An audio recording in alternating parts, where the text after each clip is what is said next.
欢迎来到热点新闻频道，请订阅并关注以获取最新资讯。邓为20分钟爆2亿热度，戏份最少的男二平和撑起云秀行招商。云秀行开播呈现的景象堪称年度奇观，首播日双平台热度冲高。李一桐饰演的范云开播仅8分钟，角色热度破亿。邓为饰演的郑世楼启言角色热度更是突破2亿，并登顶微博演员热度榜 TOP1。然而次日豆瓣等平台迅速被清一色差评淹没。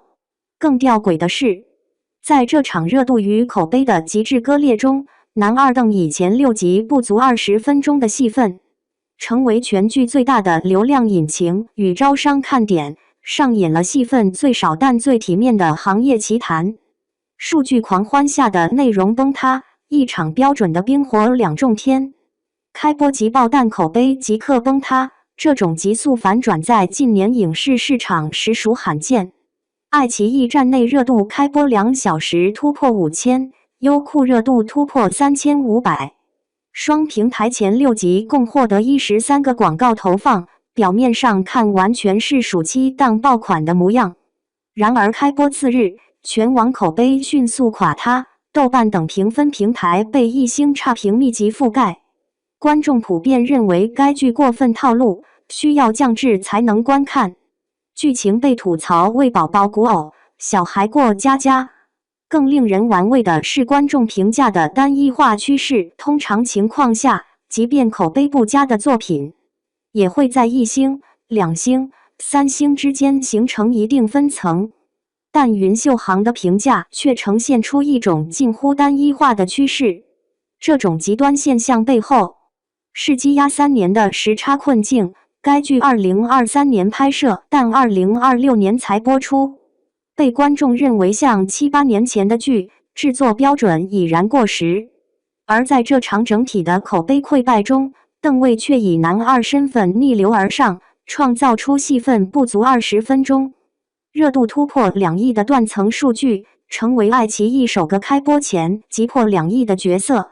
这种个人热度与剧集质量的严重倒挂，恰如冰火两重天的具象化呈现，指向了当前影视市场更深层的逻辑紊乱。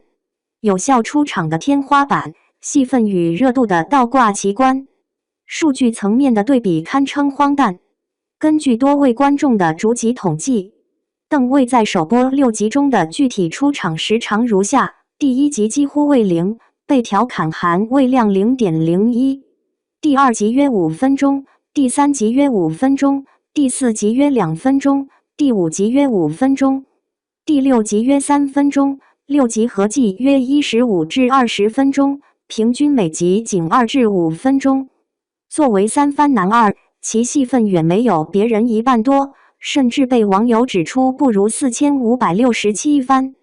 但与极低的戏份量形成强烈反差的是邓为在开播当日创造的破圈数据，角色热度突破2亿，登顶微博演员热度榜 TOP1， 欢网在播剧角色热度指数榜同样断层第1，直播爆登值和角色榜热度双双领先全剧所有角色。更令人啧舌的是，双平台13个广告位中，大量依赖邓为的商业价值带动招商。这种戏份少热度高的倒挂奇观，打破了戏份多即曝光多、热度高的传统行业认知。邓为的表现力分析提供了部分解释：一人分饰郑世楼启言2角，通过温润与邪魅的反差塑造，在有限的镜头中建立起鲜明的角色区分度。温润城府的郑世与偏执孤傲的楼启言，无需过多妆造加持，仅靠眼神和气质切换就能区分2角，表演被评价为一柔一锋，切换自如，特别有层次感。打戏行云流水，力与美兼备，郑世的亲情戏和爱情戏能轻易引发观众共情。在碎片化追剧时代，这种有效出场比平铺直叙的长戏份更易传播和吸粉。邓为的每个镜头几乎都被粉丝提炼成名场面，相关二创内容高度集中。10个最新发布的，8个是带邓为的。然而，当配角的热度全面碾压主演，当三番男二成为全剧最大的流量入口，行业的传统逻辑开始出现裂痕。粉丝经济的极致化演绎，真金白银筑起的数据堡垒。邓魏现象的背后，是粉丝经济运作模式的极致化呈现。开播首日，邓魏及其粉丝在云包场投入上创造了内娱罕见的公开人情局。邓魏本人在爱奇艺、优酷双平台各包场5000份，合计1万份云包场，加上神秘亲友团的1000份助力，直接为剧集开播引流。这种体面且破圈的真金白银投入，成为全网热议的焦点。直播活动中的数据更具说服力。开播日直播活动中，邓魏的爆灯直断层领先其他主演，成为开播日最大焦点。粉丝通过集中打赏、互动爆灯等方式，在实时互动场景中为艺人创造了无可争议的牌面，商业价值的转化同样直接。首播6集共3个广告投放中，邓魏代言的潘婷专门投放在第2集他出场的位置，属于行业罕见的配角带广现象。邓魏代言的摇滚动物园与云秀行推出联名款，将个人商务语句及深度绑定。周边销量方面，前10名中邓魏相关的占据了8个，联名棉花娃娃出现离谱高销量。这种系统性的应援模式，从线上数据打榜到线下商业转化，从包场引流到周边销售，展现了粉丝群体组织化、目标明确的运作能力。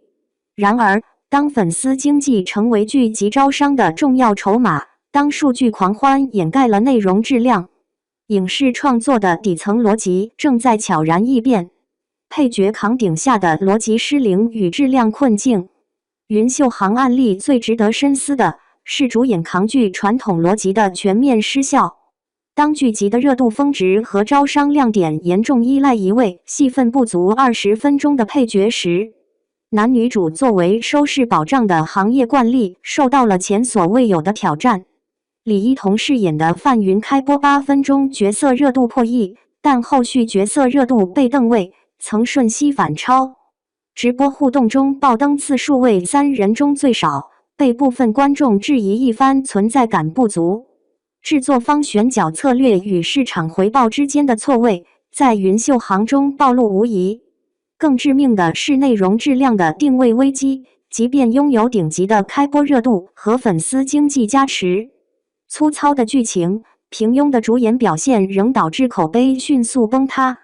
观众批评剧情幼稚的像小孩过家家，宝宝权谋、朝堂线逻辑薄弱，与原著《彩云国物语》的硬核女性职场叙事相去甚远。制作质感同样失分，全员配音导致口型对不上，配音不贴脸。过度墨皮滤镜让画面廉价感溢出，被吐槽为网游 UI 风。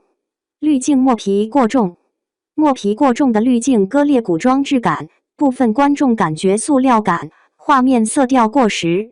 这种制作水准，即便有再强大的粉丝经济托底，也难以掩盖内容本身的苍白。短期利益与长期伤害的辩证关系在此凸显。资本可能更倾向于追捧邓魏效应这样的流量密码，而非投入精力打磨剧本，提升制作。当市场信号指向重卡司轻内容的捷径时，创作环境将陷入劣币驱逐良币的恶性循环。必须承认，邓魏的个人魅力和业务能力在特定情境下取得了成功。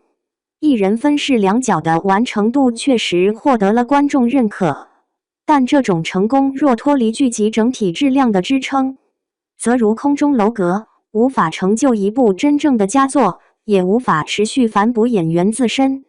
回归观众与内容、数据奇观下的本质追问。云秀行的冰火两重天，精准映射了当前影视市场数据狂热与内容苍白并存的荒诞现状。邓魏的走红是粉丝经济与媒介传播规律的胜利，在碎片化、二创化的观剧时代，高光片段比完整叙事更易传播，有效戏份比冗长铺垫更易吸粉。而剧集的扑街则是内容本位失守的必然结果。当剧情需要观众降智才能观看，当制作粗糙到全员配音口型对不上，再强大的粉丝经济也难以支撑一部作品的口碑。核心追问随之浮现：影视作品的最终价值究竟应取决于粉丝构筑的数据奇观，还是大众认可的内容质量？当为谁而看成为问题，为演员还是为故事？为粉丝情怀还是为艺术表达？行业需要重新审视创作的初心。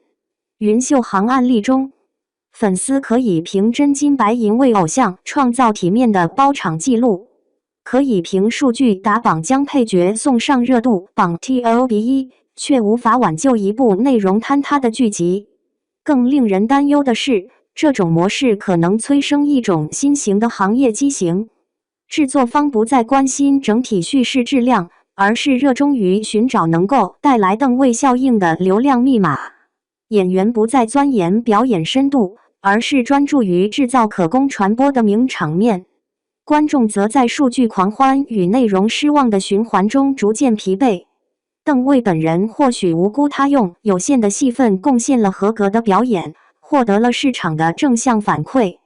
但邓位效应折射出的行业逻辑扭曲，却值得所有从业者警醒。当一部剧的最大看点不再是故事本身，而是某位配角的戏份时长与粉丝应援规模时，影视创作已经偏离了它的本质轨道。你追云秀行是因为主演还是配角？戏份少热度高的现象，在你看来是演员魅力还是角色设定的胜利？